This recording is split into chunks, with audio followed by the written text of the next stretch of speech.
Friends, welcome to my channel crazy catalyst. इस वीडियो में हम फिजिकल केमिस्ट्री करेंगे जो जेईई मेंस और नीट के पेपर में फिजिकल केमिस्ट्री जितनी भी आती है आपको क्लास +1 और क्लास +2 से, तो वो हम यहाँ पे डिस्कस करेंगे। बट इस वीडियो में हम क्लास +1 में जितने भी फिजिकल केमिस्ट्री है, जैसे कि हम चैप्टर्स अगर देखें तो first chapter that is mole concept, उसके बाद एटॉमिक स्ट्रक्चर, फिर states of matter that is gaseous state, फिर आता है thermodynamics and then last is equilibrium. तो हम यहाँ पे वो एक ही वीडियो में ट्राई करेंगे उसको कवर करने की। जस्ट ये एक रिवीजन है। यहाँ पे मैं आपकी कंप्लीट फॉर्मूलाज जो फिजिकल केमिस्ट्री से जितने भी आपको क्वेश्चंस आते हैं जैसे जेईई मेंस और नीट में, तो उसके कंप्लीट फॉर्मूलाज की एक बार हम यहाँ पे रिवीजन करेंगे।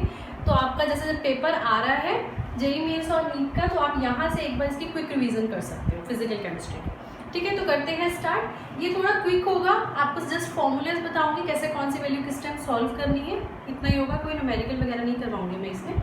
तो स्टार्ट करते हैं with the mole concept. Mole concept में सबसे पहले हमारे पास आते हैं कुछ फॉर्मूलेज, जहाँ से हमने हमारे पास मोल अगर गिवन हो तो आपको नंबर ऑफ पार्टिकल्स कई बार निकालने होते हैं इन एवोगैड्रो, कितने नंबर ऑफ एटम्स है, कितने नंबर ऑफ मॉलिक्यूल्स है। तो उसके लिए मैंने ऐसे ही सिंपल चार्ट बनाया, आप यहाँ से समझ लो।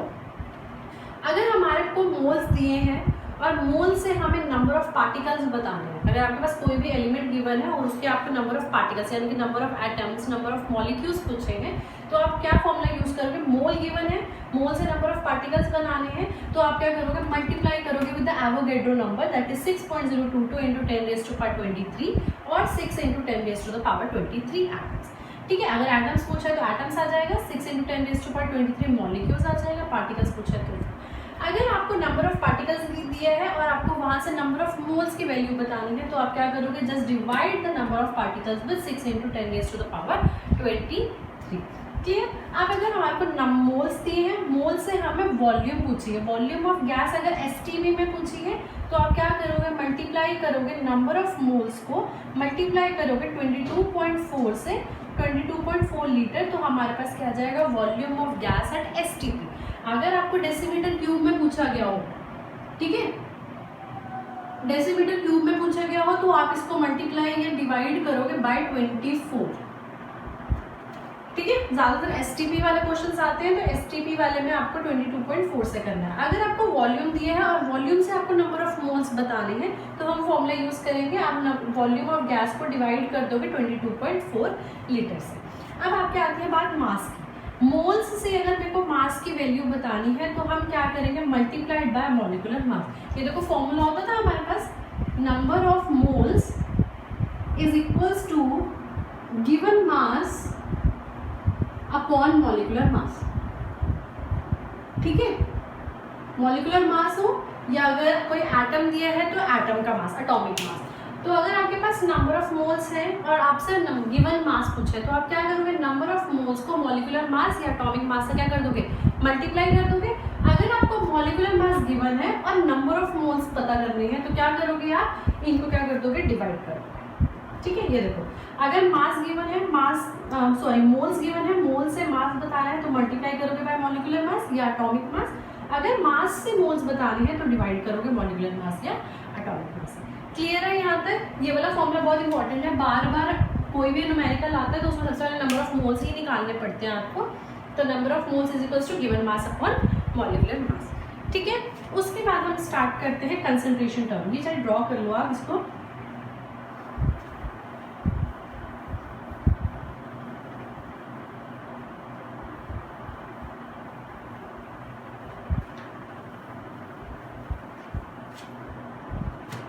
नेक्स्ट आती है कंसंट्रेशन टर्म्स।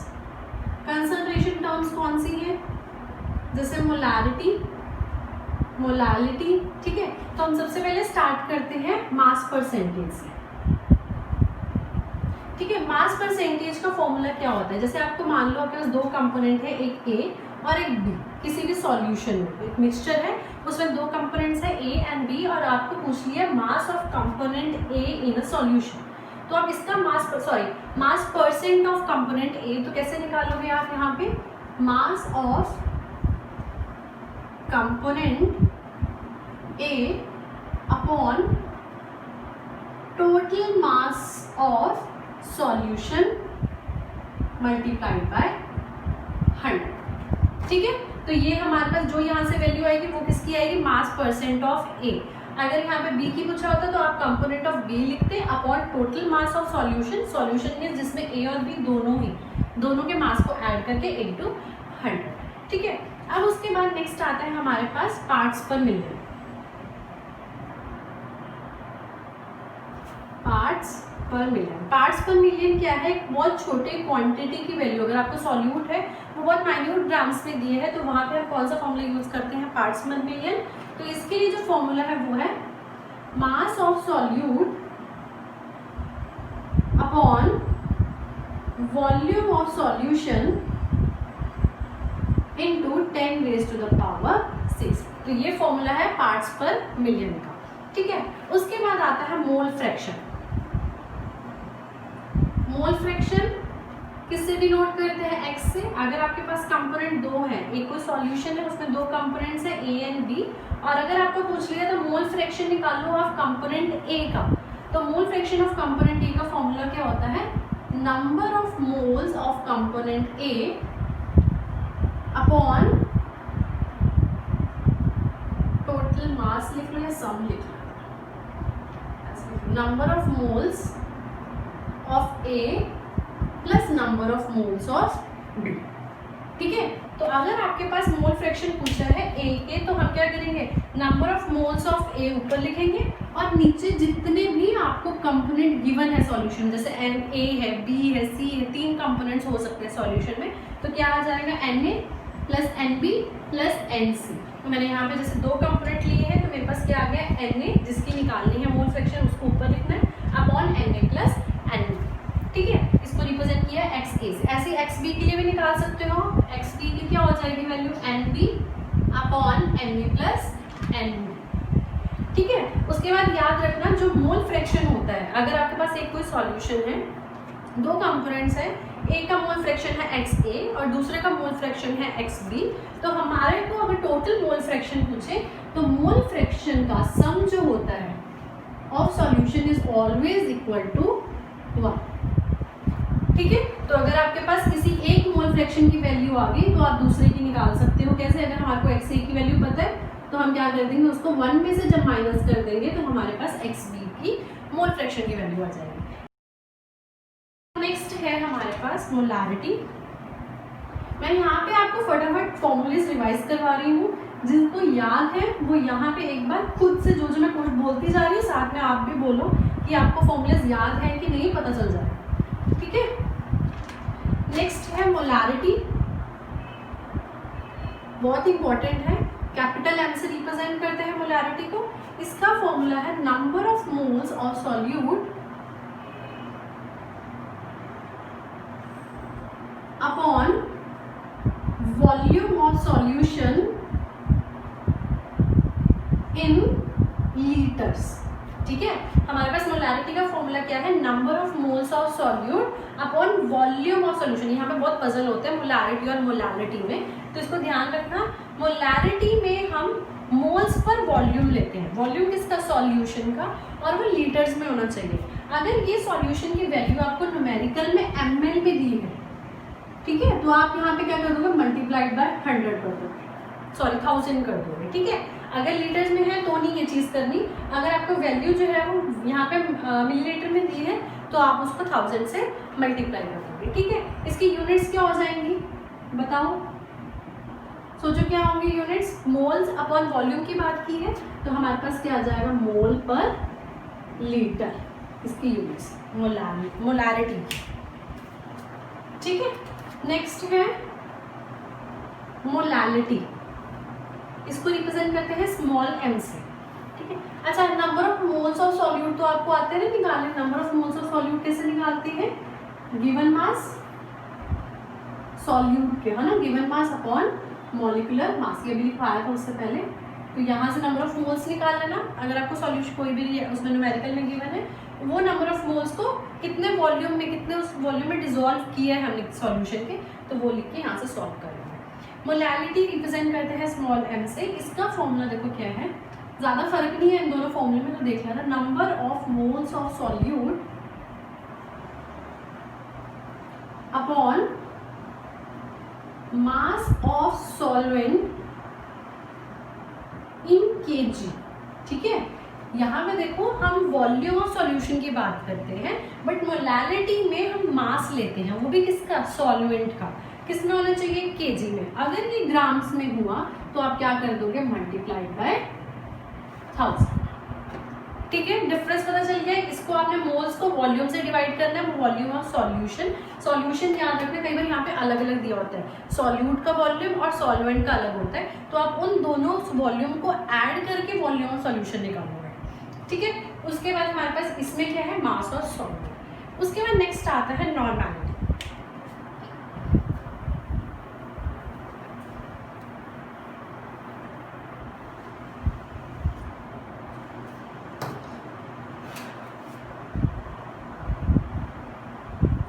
नॉर्मैलिटी का फॉर्मूला है हमारे पास number of gram equivalent of solute upon volume of solution litres. ठीक है, यहाँ पे देखो, वहां पे हमने मोलैरिटी में देखा था, इसको नॉर्मैलिटी को कैपिटल एन से रिप्रेजेंट करते हैं। मोलैरिटी में हमने क्या देखा था, number of moles of solute upon volume of solution. वहां नंबर ऑफ मोल्स लेते थे, है ना। नंबर ऑफ मोल्स का फॉर्मूला क्या था, given mass upon molecular mass. But यहाँ पे क्या बोल रहे हैं, नंबर ऑफ ग्राम इक्विवेलेंट्स लेने। अभी ग्राम इक्विवेलेंट्स कैसे निकालते हैं, वो ग्राम इक्विवेलेंट। ग्राम इक्विवेलेंट का फॉर्मूला है mass of solute upon equivalent mass. ठीक है, जैसे हमारे पास यहाँ पे नंबर ऑफ मोल्स लेते तो मोल्स का फॉर्मूला था गिवन मास अपॉन मॉलिक्यूलर मास। इसका फॉर्मूला क्या है, वही गिवन मास। यहाँ पे भी मास ऑफ सॉल्यूट ही लेते थे, तो यहाँ पर भी क्या है, mass of solute upon molecular मास की जगह कौन सा मास लेना है आपने, इक्विवेलेंट मास लेना है। तो अब इक्विवेलेंट मास कैसे निकालते हैं, इक्विवेलेंट मास का फॉर्मूला है मोलर मास। क्योंकि देखो हमारे को गिवन क्या होगा क्वेश्चन में, हम इजीली किसी का भी मोलर मास तो बता सकते हैं, बट इक्विवेलेंट मास नहीं बता सकते। तो मोलर मास तो वहाँ पे होगा ही। अगर आपको जैसे NaOH दिया है, HCl दिया है, कोई भी दिया है, तो आपको उसका मोलर मास तो पता ही है। ठीक है, तो इक्विवेलेंट मास कैसे निकालना है, उस मोलर मास को आप डिवाइड कर दोगे by n factor. n factor क्या है, एसिडिटी या बेसिसिटी। किसी भी कंपाउंड की जो भी आपको गिवन है, उसकी कितनी एसिडिटी है या कितनी बेसिसिटी है, उसको हम बोलते हैं n फैक्टर। अब किसी की एसिडिटी और बेसिसिटी कैसे चेक करनी है वो समझो ध्यान से। अगर मेरे पास कोई एसिड है, अगर मेरे पास कोई एसिड है, जैसे मान लो HCl है, ठीक है। अब यहाँ पे इस एसिड का काम क्या है, ये एसिड को जब हम सॉल्यूशन में डालेंगे, जब एक्वस सॉल्यूट करेंगे, तो ये क्या करेगा, H पॉजिटिव में टूट जाएगा। अब जितने number of H positive ions देते हैं एसिड ऑन सॉल्यूशन में जब जाने के बाद कितने number of H positive ions देते हैं, उसको हम बोलते हैं बेसिसिटी। ठीक है, यहाँ पे टर्म थोड़ी सी उल्टी हो जाती है। हम नहीं तो क्या बोलते हैं, H पॉजिटिव वाले को हम एसिड बोलते हैं, तो एसिडिटी होना चाहिए था, बट नहीं, बेसिसिटी। तो कोई भी एसिड कितने number of H positive ions दे रहा है जब वो एक्वस सॉल्यूशन में जा रहा है, उसको हम बोलेंगे बेसिसिटी, या डायरेक्टली बोल लो आप n फैक्टर। जितना भी कोई एसिड हो, बेस हो, अगर बेस है, अगर वो जितने number of OH negative ions देगा या जितने number of acid H positive ions देगा, इनको हम बोलते हैं n फैक्टर। ये इजी है, नंबर्स से तो देख सकते हो। अगर ये एसिडिटी बेसिसिटी में कंफ्यूज हो रहे हो तो इसको छोड़ दो, सिर्फ नंबर्स की बात करो। कोई भी है, जैसे यहाँ पे H2SO4 का एग्जांपल लेते हैं, H2SO4 क्या देगा, 2H पॉजिटिव आयंस देगा, तो यहाँ पे n फैक्टर की वैल्यू कितनी हो जाएगी। ठीक है, अगर मेरे पास है कैल्शियम हाइड्रोक्साइड, कैल्शियम हाइड्रोक्साइड कितने OH नेगेटिव आयंस देगा, 2, तो यहाँ पे उसके n फैक्टर की वैल्यू क्या हो जाएगी, 2। NaOH कितनी OH देगा, 1, तो यहाँ पे n फैक्टर की वैल्यू कितनी होगी, 1। ठीक है, एसिडिटी बेसिसिटी सिर्फ उल्टा है। OH नेगेटिव को हम बोल देंगे यहाँ पे एसिडिटी, कि जो बेस है वो कितने OH नेगेटिव आयन देगा, उसको हम बोलते हैं एसिडिटी। अगर कोई एसिड H पॉजिटिव दे रहा है, उसको हम बोलते हैं बेसिसिटी। ठीक है, तो अगर ये हार्ड लग रहा है, इसको छोड़ के सिंपल ये याद कर लो। अगर कोई रिडॉक्स रिएक्शन हो रही है, हाँ ये तो देख लो, यहाँ पे तो आपको समझ आ गया, जितने H पॉजिटिव या जितने OH नेगेटिव, उसको हम बोलेंगे n फैक्टर की वैल्यू।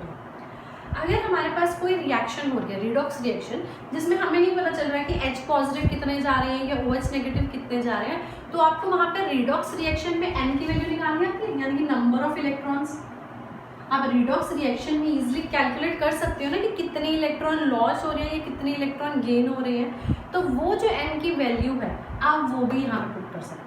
ठीक है, अगर आपको डायरेक्टली एसिड या बेस गिवन है तो आप H पॉजिटिव या OH नेगेटिव आयन की वैल्यू यहाँ पे पुट कर दो। अगर कहीं पे रिडॉक्स रिएक्शन हो रही है तो वहाँ पे आप नंबर ऑफ इलेक्ट्रॉन्स की यहाँ पे वैल्यू पुट करोगे कि उस पूरे रिडॉक्स रिएक्शन में नंबर ऑफ इलेक्ट्रॉन कितने लॉस और गेन हो रहे थे, उसकी वैल्यू यहाँ पे पुट कर दो।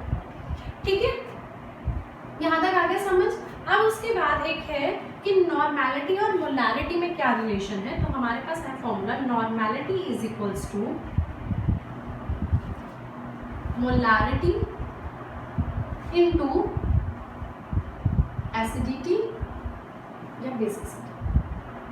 ठीक है, या एन फैक्टर बोलो, molarity multiplied by N factor. तो ये फॉर्मूला है, नॉर्मेलिटी और मोलारिटी में रिलेशन है। Normality is equals to molarity into, normality is equals to molarity into acidity and basicity या molarity into N factor. Clear है यहाँ तक? अच्छा, यूनिट्स क्या हो जाएंगे नॉर्मेलिटी की? ग्राम इक्विवेलेंट अपॉन सॉल्यूशन की बात की है तो हमारे पास इसकी यूनिट्स हो जाती हैं ग्राम इक्विवेलेंट पर लीटर। क्लियर? अब नेक्स्ट है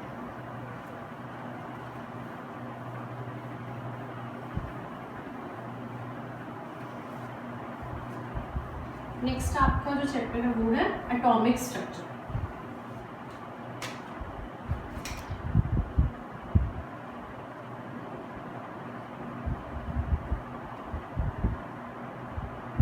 अब है इलेक्ट्रोमैग्नेटिक रेडिएशन। अगर हम फर्स्ट टॉपिक देखें जहां से फॉर्मूले स्टार्ट है वो है electromagnetic radiation.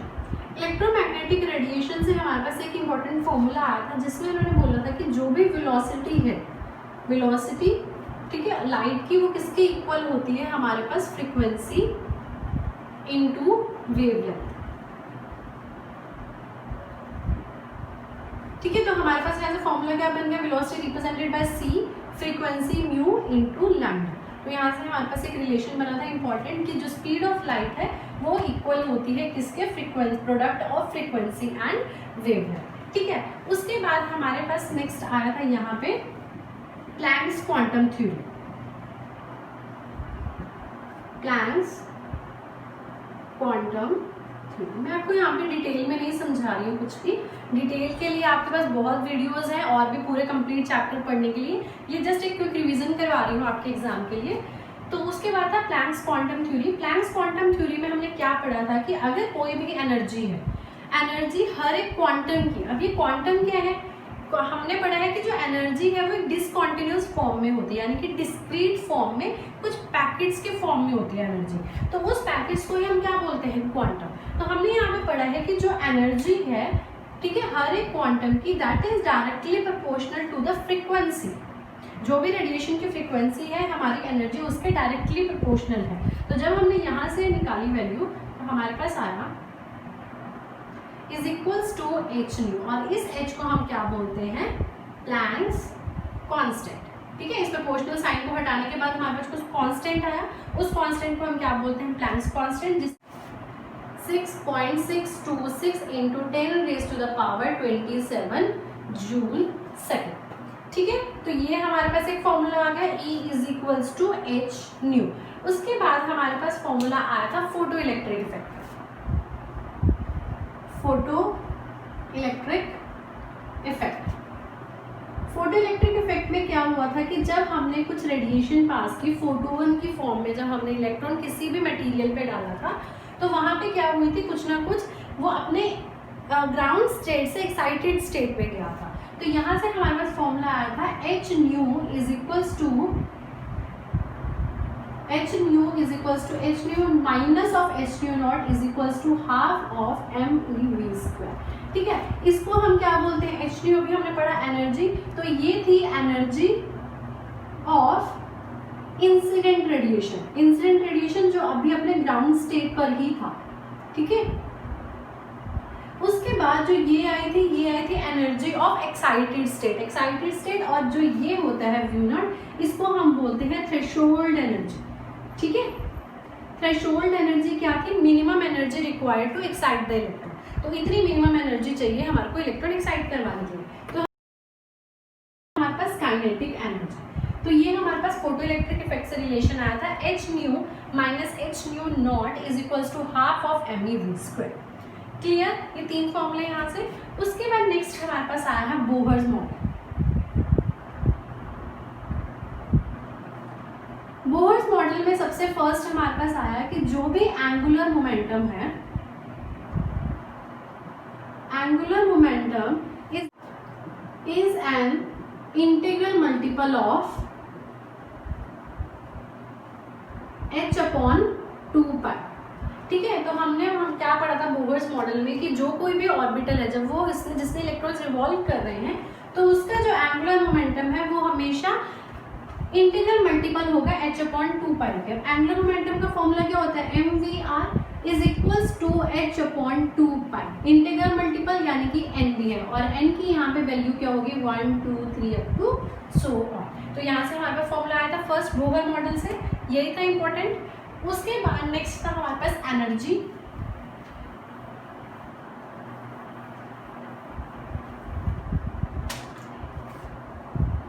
Energy of orbital. ठीक है, जिस ऑर्बिटल में हमारा इलेक्ट्रॉन रिवॉल्व कर रहा है उसमें कितनी एनर्जी है, उसकी कितनी एनर्जी है, वो हम कैसे निकालते थे? En। एन की कोई भी हमारे ऑर्बिटल कोई भी शेल हो सकती है। ठीक है, के शेल के लिए, एन के लिए, जिसकी वैल्यू हमारे पास क्या होती है? जैसे 1 है, 2 है, 3 है, तो ये वाली वैल्यूज के लिए हमारे पास एनर्जी की वैल्यू यहाँ पे क्या होती है? 13.6 Z² अपॉन n²। किसकी केस में? Electron volt. तो ये फॉर्मूला है। अगर आपको एनर्जी पूछे, कोई भी एटम दिया हुआ है, ये Z क्या है यहाँ पे? Atomic number.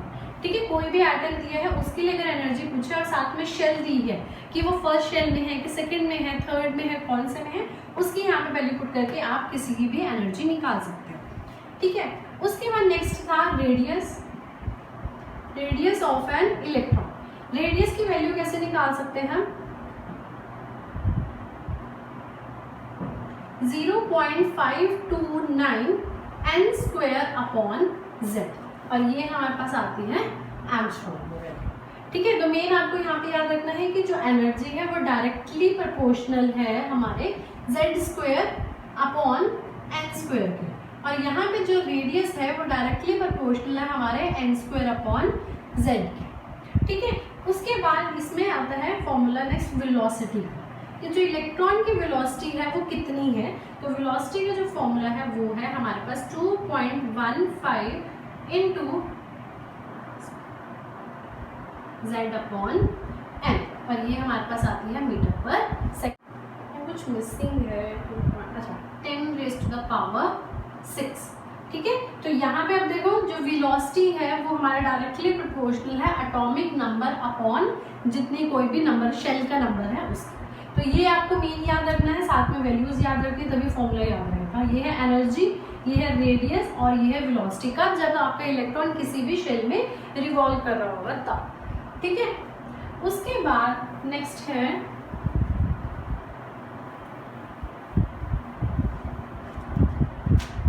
De Broglie wavelength.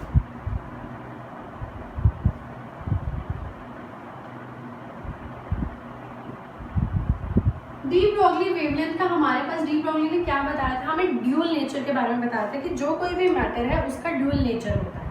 Dual nature कैसे कि जो मैटर है वो particle as well as wave की तरह बिहेव करती है। तो वहां से हमारे पास रिलेशन आया था कि जो लैम्डा है, ठीक है, वो हमारे पास इक्वल होता है h अपॉन mv के। Lambda that is wavelength, h Planck's constant, mass and velocity. तो यहाँ से हमारे को पता है मास product of mass into velocity क्या होता है हमारे पास? Linear momentum. तो हमारे पास यहाँ से रिलेशन ये आता था कि that lambda is equals to h upon mv और lambda is equals to h upon t। ठीक है, उसके बाद अब नेक्स्ट है हमारे पास रेडबर्ग्स इक्वेशन। अब रेडबर्ग्स इक्वेशन में हमारे पास एमिटेड इलेक्ट्रॉन के लिए वैल्यू थी, वो क्या होती है? 1 upon lambda is equals to, ये क्या होता है? 1 अपॉन लैम्डा को क्या बोलते हैं? Wave number. तो हमारे पास इसकी फॉर्मूला क्या होता है, are Z square upon 1/ni² minus 1/nf²। अब यहाँ पे देखो क्या क्या है, ये है 1 वेवलेंथ, ठीक है, इसकी इक्वल होती है वेव नंबर के, और इसका फॉर्मूला है हमारे पास रेडबर्ग्स कांस्टेंट। रेडबर्ग्स कांस्टेंट की वैल्यू है 109677 सेंटीमीटर इनवर्स, ठीक है। तो रेडबर्ग्स कांस्टेंट मल्टीप्लाइड बाय जितना भी आपको कोई भी एटम दिया होगा जैसे उसका एटॉमिक नंबर का स्क्वायर अपॉन 1 ni है हमारी इनिशियल स्टेट। जैसे अगर मैं बोलूँ कि हमारे पास यहाँ था n1 शेल से वो n2 शेल में एक्साइट हुआ, ठीक है, तो हमारे पास इनिशियल कौन सी थी n1 और फाइनल स्टेट कौन सी है हमारे पास 2, तो ये वो वैल्यूज है, ठीक है। उसके बाद नेक्स्ट आता है हमारे पास हाइजेनबर्ग अनसर्टेनिटी प्रिंसिपल। ये आपको पता ही हाइजेनबर्ग अनसर्टेनिटी प्रिंसिपल में क्या था कि जो आपकी कोई भी अगर इलेक्ट्रॉन है तो आप उसकी कभी भी एक पर्टिकुलर टाइम पे साइमल्टेनियसली ना आप उसकी पोजीशन और उसके मोमेंटम को एग्जैक्ट नहीं बता सकते। तो हम क्या बोलते हैं कि zx पोजीशन के लिए इनटू मोमेंटम ये हमेशा ग्रेटर होता है h/4π के। ये मतलब क्या है कि जो अनसर्टेनिटी होगी, अगर आपके पास कोई इलेक्ट्रॉन है तो आप उसकी पोजीशन और मोमेंटम को एक साथ नहीं बता सकते। अगर आप एक चीज़ को बताने लगोगे तो दूसरे में क्या आ जाएगा, कुछ ना कुछ वहाँ पे डिफेक्ट आ जाएगा। तो हम क्या बोलते हैं कि जो भी इनके बीच में अनसर्टेनिटीज हैं वो हमेशा ग्रेटर और इक्वल होती है h/4π की। This is uncertainty in position and this is uncertainty in momentum. Clear है यहाँ से? उसके बाद नेक्स्ट आता है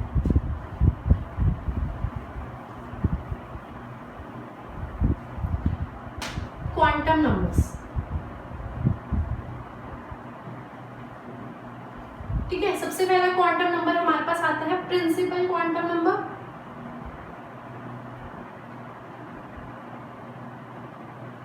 प्रिंसिपल क्वांटम नंबर को रिप्रेजेंट करते हैं n से, और ये हमें किसके बारे में बताता है, एनर्जी शेल्स के बारे में बताता है, ठीक है, जो मेन एनर्जी शेल्स होती हैं उसके बारे में। जैसे n की वैल्यू हमारे पास क्या है 1 2 3 4, k shell, l shell, m shell, n shell up to 100, ठीक है। तो ये हमें शेल्स के बारे में बताता है n की वैल्यू। उसके बाद सेकेंड हमारे पास आता था एजियोमुथल क्वांटम नंबर, ठीक है, Q1 से लिख रही हूँ क्वांटम नंबर। तो एजियोमुथल क्वांटम नंबर को रिप्रेजेंट करते हैं L से, और ये हमें किसकी वैल्यू बताता है, सब शेल्स की वैल्यू, सब शेल्स की वैल्यू बताता है, और साथ में ये हमें शेप भी बताता है, उन ऑर्बिटल्स की क्या क्या शेप है उसके बारे में भी हमें बताता है। तो हमारे पास जो L की वैल्यू है वो n पे डिपेंड करती है। कैसे, अगर मेरे पास L की वैल्यू जैसे मान लो 2 है तो L की वैल्यू मेरे पास क्या होगी 0 1 बस, ठीक है।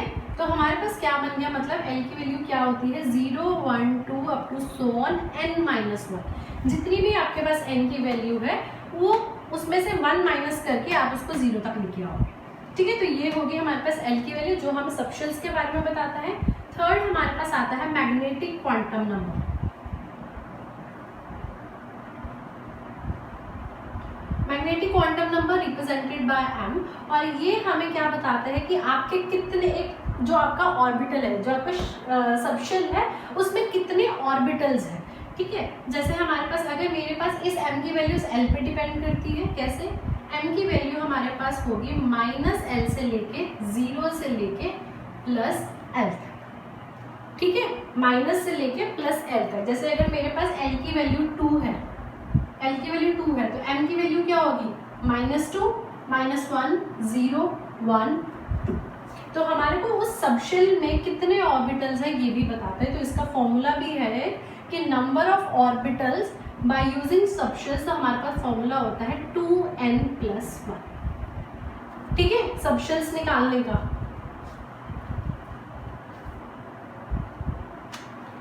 ऑर्बिटल्स निकालने का, सॉरी, ठीक है, कितने सबशेल्स में से कितने ऑर्बिटल्स हम कैसे निकाल सकते हैं उसका फॉर्मूला है यहाँ पे L, क्योंकि हम L के थ्रू निकाल रहे हैं, ठीक है। जैसे मैं यहाँ पे वैल्यू पुट करके देख लेती हूँ, मैंने वैल्यू पुट करी L की वैल्यू 2। L की वैल्यू 2 मतलब कौन सा है, देखो कौन सा सबशेल है हमारे पास, D आ रहा है, ठीक है, क्योंकि 0 1 2 3, 0 किसके लिए S P D F। तो अगर मेरे पास D2 है, D के अंदर कितने सबशेल्स बनाते हो आप, ऐसे 5 बनाते हैं, ठीक है, बनाते हैं D के अंदर हम कितने, तो वो कितना बनाता है 5। कहाँ से वैल्यू आई, इसमें वैल्यू पुट कर दो तो कितना आ गया हमारे पास 5। ठीक है, तो किस सबशेल में कितने ऑर्बिटल्स हैं वो हमें कौन बताता है, मैग्नेटिक क्वांटम नंबर। अब उसके बाद नेक्स्ट हमारे पास लास्ट है spin quantum number. Spin quantum number ये तो आपको पता ही है, एस की वैल्यू हमारे पास जो है वो 2 होती है। एक कोई भी अगर मेरे पास ऑर्बिटल है तो उसमें हमारे पास 2 इलेक्ट्रॉन आ सकते हैं और उन दोनों की जो ओरिएंटेशंस होंगी, एक +½ होगी और एक -½ जैसे हम यहाँ पे बनाते हैं।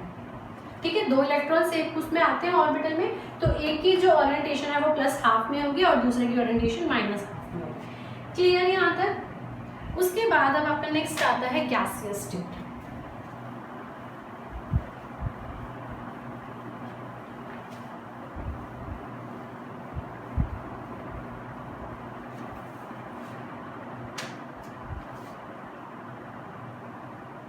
स्टेट्स ऑफ मैटर से गैसियस स्टेट, इसमें है हमारे पास फर्स्ट पहले बॉयल्स लॉ। बॉयल्स लॉ में क्या था, एट कांस्टेंट टेम्परेचर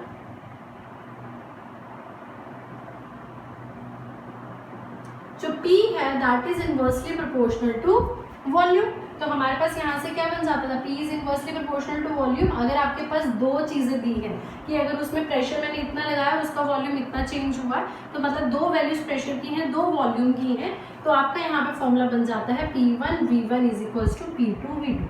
जैसे इसके बेसिस बहुत क्वेश्चन आते हैं पेपर में। जैसे आपको दिया है कि अगर हमने प्रेशर कुछ भी, जैसे प्रेशर P1 लगाया तो उसका जो वॉल्यूम चेंज हुआ है वो है V1। अब हमने अगर प्रेशर P2 लगाया तो बताओ V2 में कितना चेंज होगा, कितना, अब कितना वॉल्यूम हो गया। तो आप कौन सा फॉर्मूला यूज करोगे, ये वाला P1 is equals to V1, sorry P1 V1 is equals to P2 V2। ठीक है, उसके बाद नेक्स्ट है हमारे पास चार्ल्स लॉ। चार्ल्स लॉ क्या बोलता है, at constant pressure V is directly proportional to T। जो वॉल्यूम है वो डायरेक्टली प्रोपोर्शनल होगा टेम्परेचर के। तो यहाँ से जो हमारे पास अगर दो कंपोनेंट्स की बात करें तो हमारे पास क्या फॉर्मूला बन जाएगा, V1 T1 is equals to V2 upon T2। Same वैसे ही जैसे मैंने आपको इसमें बताया, अगर वॉल्यूम इतना है, टेम्परेचर इतना है तो वॉल्यूम इतना है। अगर टेम्परेचर को हमने बढ़ा दिया या कम कर दिया तो बताओ कितना वॉल्यूम होगा। तो आपने ये वाला फॉर्मूला यूज करना। बॉयल्स लॉ हो गया, चार्ल्स लॉ हो गया, उसके बाद आता है हमारे पास गिल-लुसाक्स लॉ। ये क्या बोलते हैं, कांस्टेंट वॉल्यूम हमारे पास जो प्रेशर है वो डायरेक्टली प्रोपोर्शनल होता है टेम्परेचर के। ठीक है, तो यहाँ से भी क्या बन गया रिलेशन हमारे पास, P1 T1 is equals to P2 upon T2। Clear. इसके बाद नेक्स्ट है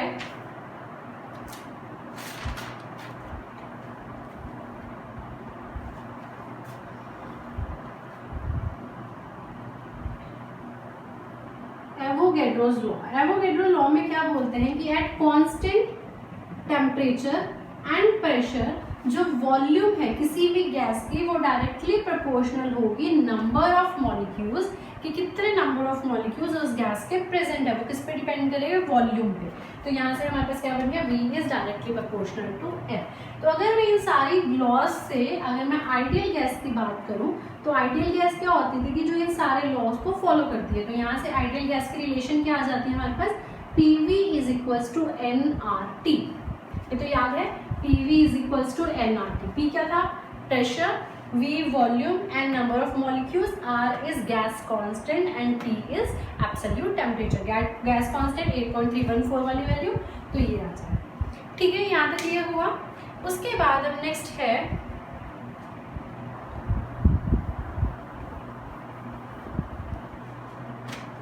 नेक्स्ट आता है कंप्रेसिबिलिटी फैक्टर। कंप्रेसिबिलिटी फैक्टर क्या है कि अगर कोई रियल गैस है जो इस गैस लॉ को फॉलो नहीं कर रही है तो वो रियल गैस हमारे आइडियल गैस के कंपैरिजन में कितनी डेविएट है, एग्जैक्ट कितनी उससे बोलो डिफरेंट है, ये कितनी उससे डेविएट हो रही है, तो वो हमें कौन बताता है, कंप्रेसिबिलिटी फैक्टर। इसका फॉर्मूला है हमारे पास PV is equals to nRT। ठीक है, Z इसको बोलते हैं, Z से रिप्रेजेंट करते हैं, तो क्या आ जाएगा, PV is equals to nRT। तो अगर मेरे पास कोई आइडियल गैस है तो आइडियल गैस के लिए जो कंप्रेसिबिलिटी फैक्टर है उसकी वैल्यू हमेशा इक्वल टू 1 होगी फॉर आइडियल गैस। अगर हमारे पास कोई रियल गैस या नॉन आइडियल गैस है तो उस केस में वो क्या हो जाएगी, नॉट इक्वल टू 1, यानी कि ग्रेटर होगी 1 से या z की वैल्यू 1 से लेस होगी। ठीक है, ये तो था कंप्रेसिबिलिटी फैक्टर। उसके बाद हमारे पास है रियल गैस इक्वेशन। अब रियल गैस इक्वेशन देखो क्या है, हमने पढ़ा कि आइडियल गैस इक्वेशन क्या होती है, PV is equals to nRT। तो मतलब अगर ये आइडियल गैस है तो मेरे पास रियल गैस में क्या होगा कि इस प्रेशर और इस वॉल्यूम में कुछ ना कुछ चेंज होगा रियल गैस में, या तो इस प्रेशर में कुछ ना कुछ वैल्यू ऐड होगी या वॉल्यूम में से कुछ डिडक्ट होगा, तभी मेरे पास रियल गैस इक्वेशन आएगी। तो हमारे पास इस टाइम पे इस यहाँ पे अगर आइडियल गैस में P है तो यहाँ पे रियल गैस में P की जगह पे हमारे पास क्या रहता है, P प्लस AN² ठीक है, यहाँ पे P है, यहाँ पे ये पूरी वैल्यू हमारे पास P की है रियल गैस में, और V की वैल्यू हमारे पास हो जाती है V minus NV is equals to nRT। ये है हमारे पास रियल गैस इक्वेशन। ठीक है, ये A एंड V ये दोनों कॉन्स्टेंट्स हैं और हमारे पास ये रियल गैस की इक्वेशन है। क्लियर। उसके बाद हमारे पास आता है, ये इसको वंडरवॉल गैस इक्वेशन बोलते हैं, वंडरवॉल इक्वेशन। ठीक है, अब नेक्स्ट है हमारे पास रूट मीन स्क्वायर।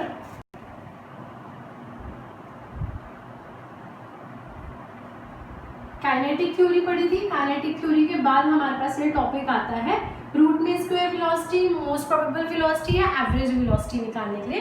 तो रूट मीन स्क्वायर वेलोसिटी का फॉर्मूला है हमारे पास VRMS से इसको डिनोट करते हैं। इसका फॉर्मूला होता है हमारे पास √3RT/m। ये आता है फॉर्मूला, इसको अच्छे से कर लो। VRMS किसके इक्वल होता है, √3RT/m। ठीक है, थोड़ा फास्ट हो रहा है, आप उसको वीडियो को पॉज करके पहले जो मैं पढ़ा रही हूँ उस पर एक बार पहले खुद से देखो कि हमें फॉर्मूलेज आते हैं कि नहीं आते, उसके बाद इसको देखो। ठीक है, और साथ में बुक्स उठाओ, अगर किसी में कोई डाउट आ रहा है तो बुक में साथ साथ उसको पढ़ते रहो।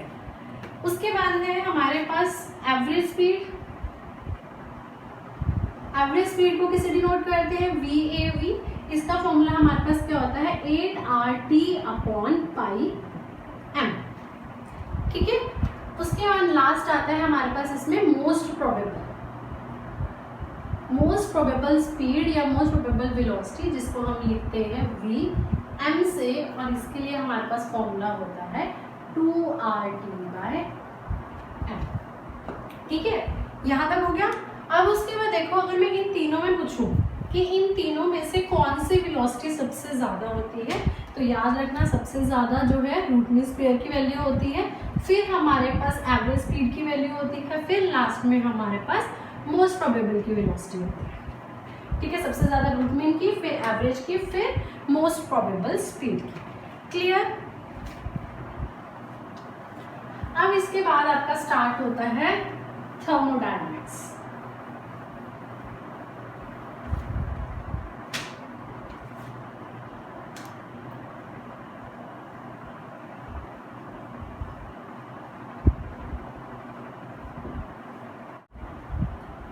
First law of thermodynamics. First law of thermodynamics है जो कि हमें law of conservation of energy के बारे में बताता है। वहाँ से हमारे पास क्या फॉर्मूला आता है कि जो आपके पास इंटरनल एनर्जी चेंज है वो इक्वल है हीट प्लस वर्क के। ठीक है, कि जितना भी आप हीट अप्लाई करोगे, साथ में जितना भी वर्क हो रहा है, वही हमारे पास उन दोनों का सम ही इक्वल होता है internal energy of the system के। तो अगर मेरे पास वर्क डन किसी भी केस में, एक्सपेंशन या कन्वर्जन के कंप्रेशन के केस में जो P की वैल्यू होती है वो होती है -P डेल्टा V। तो अगर मैं ये वाली वैल्यू यहाँ पुट करूँ तो हमारे पास डेल्टा U का फॉर्मूला बन जाता है, delta U is equals to Q minus P delta V। तो ये हमारे पास आ जाता है फर्स्ट लॉ से। अगर मैं यहाँ पे बोलूँ कि एट कांस्टेंट वॉल्यूम पे मेरे पास जो डेल्टा U है वो हमारे पास इक्वल होता है QV के। ये इंपॉर्टेंट रिलेशन है, ये भी साथ में रखते हैं। ठीक है, तो delta U is equals to QV कब, एट कांस्टेंट वॉल्यूम पे ये इक्वल होगा।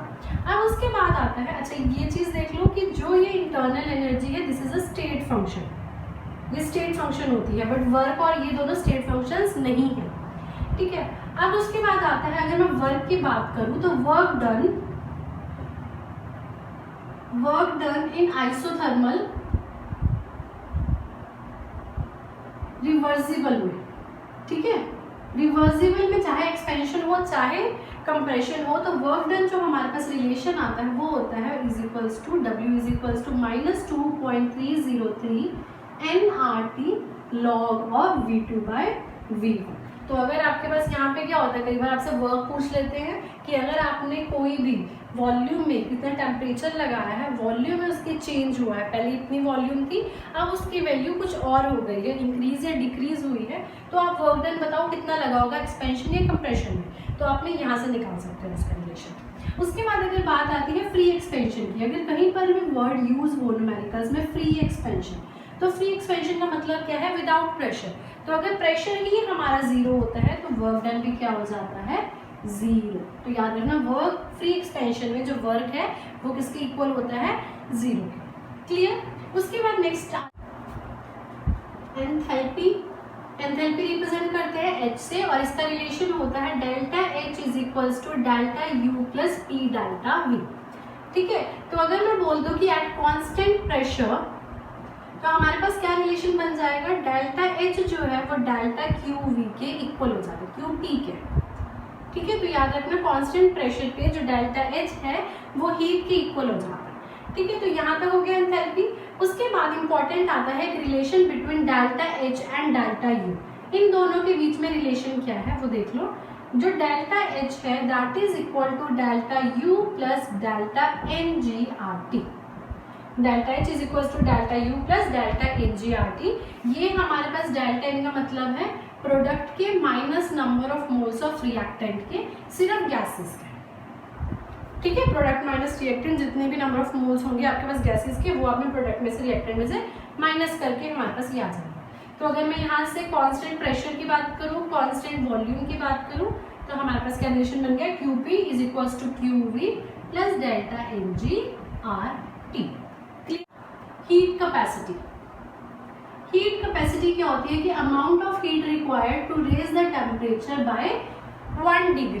तो हम अगर 1 मोल की बात करें तो मैं पहले फॉर्मूला बता देती हूँ, हमारे पास यहाँ पे क्या हो जाएगा, dQ/dt, ठीक है। तो यहाँ पे हमारे पास हीट कैपेसिटी का फॉर्मूला है, अमाउंट कितनी आपको अमाउंट ऑफ हीट चाहिए कि जिससे टेम्परेचर राइज हो सके। तो अगर मैं यहाँ पे इसकी यूनिट्स की बात करूँ तो मेरे पास क्या आ जाएगा, जूल पर केल्विन। और अगर मैं ये बोल दूँ कि हमने जो किसकी हीट कैपेसिटी जब राइज करनी है तो 1 मोल एलिमेंट की करनी है, तो यहाँ पे मैं उसके मोल्स लगा दूंगी, तो हमारे पास यूनिट्स हो जाएगी जूल पर मोल केल्विन, ठीक है। ये हमारे पास यूनिट्स हो जाएगी। अगर ग्राम के केस में होगी तो यहाँ पे ग्राम्स वाले आ जाएंगे, तो वहाँ पे यहाँ पर भी क्या आ जाएगा, ग्राम। ये है हीट कैपेसिटी। अब हमारे पास दो इसमें वो है, देख लो इसको कैसे लिखते हैं, CP और एक CV। ये है heat capacity at constant pressure, ये heat capacity at constant volume. तो अगर सॉलिड का केस होता है तो सॉलिड में जो Cp है वो Cv के इक्वल है, Cp is equals to Cv। अगर गैसेस की बात करें तो heat capacity at constant pressure is greater than heat capacity at constant volume. Clear यहाँ तक, Cp इज ग्रेटर देन ये होगा। अब उसके बाद हमारे पास नेक्स्ट आता है relation between Cp and Cv। Cp और Cv के बीच में रिलेशन देख लो, ये भी इंपॉर्टेंट है। Cp minus Cv is equals to R, ये हमारा जो गैस कांस्टेंट है उसके इक्वल हो जाता है, Cp minus Cv is equals to R। और ये जो है ये सिर्फ किसके लिए हमारे पास, ओनली फॉर आइडियल गैस, ये सिर्फ आइडियल गैस इक्वेशन में ही फॉलो होता है। क्लियर। उसके बाद हमारे पास आता है second law of thermodynamics. Second law of thermodynamics के अकॉर्डिंग क्या था कि जो भी टोटल एनर्जी है, complete energy system plus surrounding की अगर हम बात करें, जो कंप्लीट एंट्रोपी है, ठीक है, सिस्टम प्लस सराउंडिंग की बात करें अगर हम यहाँ पे प्लस सराउंडिंग की बात करें, तो जो ये डेल्टा एस है वो हमेशा हमारा ग्रेटर देन 0 होना चाहिए। कंप्लीट की अगर हम बात करें तो हमारे पास क्या होगा, ग्रेटर देन 0 होगा for spontaneous reaction. Spontaneous reaction में जो डेल्टा एस है वो हमेशा ग्रेटर देन इक्वल टू 0 होगा। और यहाँ पे अगर डेल्टा एस एंट्रोपी का फॉर्मूले की बात करें तो हमारे पास क्या फॉर्मूला होता है इसका, Q अपॉन T, ठीक है, dQ बाय T, ये इसका फॉर्मूला है। और जो ये Q है ये इसका सिस्टम प्लस सराउंडिंग कोई भी हो सकता है, ठीक है। अगर ये हमने सिस्टम की बात करी है तो ये सिस्टम होगा, अगर देखो ये सराउंडिंग के लिए हीट होगी, ठीक है। यहाँ तक हो गया क्लियर। उसके बाद अच्छा एक डेल्टा एस का फॉर्मूला होता है, पहले ये लिखवा देती हूँ। Delta S is equals to C V log of T2 by T1 plus nRT log of V2 by V1, ठीक है।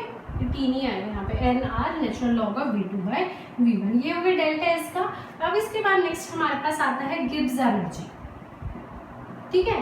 गिब्स एनर्जी में क्या होता है, डेल्टा जी जो हमारे पास किसके इक्वल आता था, delta G is equals to delta G naught plus हमारे पास आ जाता था nRT log ऑफ K, ठीक है। तो अगर मैं यहाँ पे बोलूँ इक्विलिब्रियम पे, एट इक्विलिब्रियम हमारे पास इसकी वैल्यू हो जाती है 0, तो यहाँ से हमारे पास क्या आ जाएगा, delta G naught is equals to minus of 2.303 RT log of K। तो यहाँ से हमारे पास डेल्टा जी नॉट की वैल्यू आती है कब, जब हमारे पास इक्विलिब्रियम कांस्टेंट हो, ठीक है। इक्विलिब्रियम के केस में, तो इक्विलिब्रियम के केस में जो डेल्टा जी है वो क्या हो जाता है, इक्वल टू 0 आ जाता है। अगर स्पॉन्टेनियस हो, स्पॉन्टेनियस के लिए डेल्टा जी की वैल्यू लेस देन 0 होती है, याद रखना। Gibbs free energy change for spontaneous negative value होनी चाहिए, बट स्पॉन्टेनियस डेल्टा एस की वैल्यू क्या होती है, पॉजिटिव, देखो ग्रेटर देन 0 है, ठीक है। यहाँ तक हो गया। उसके बाद एक लास्ट फॉर्मूला बचा है हमारा, अगर आपके पास कहीं पर भी एंथैल्पी चेंज है, ठीक है, टेम्परेचर डिपेंडेंस की बात करते हैं, जब आपके पास temperature dependence of delta H, जिसको हम क्रिचॉफ्स इक्वेशन भी बोलते हैं, तो इसका फॉर्मूला है हमारे पास delta H2 is equals to delta plus delta Cp T2 minus T1, और ये बात होती है एट कांस्टेंट वॉल्यूम। तो अगर आपके पास यहाँ पे देखो कहीं कैसे भी आ जाता है कि अगर आपको यहाँ पे दो टेम्परेचर्स दिए हुए होंगे और आपसे किसी एक की एंथैल्पी दी होगी और दूसरे की एंथैल्पी पूछी होगी, जब दो सिस्टम्स होंगे हमारे पास, तो वहाँ पे हम कैसे निकालते हैं एंथैल्पी, ये है।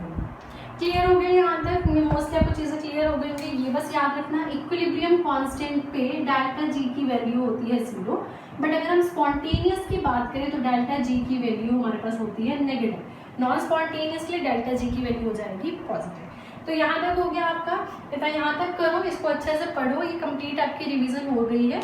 तो इतना करो, फिर उसके बाद नेक्स्ट +2 की भी करेंगे हम, ठीक है। अगर मेरी वीडियो अच्छी लगी हो तो please like share and subscribe. Thank you.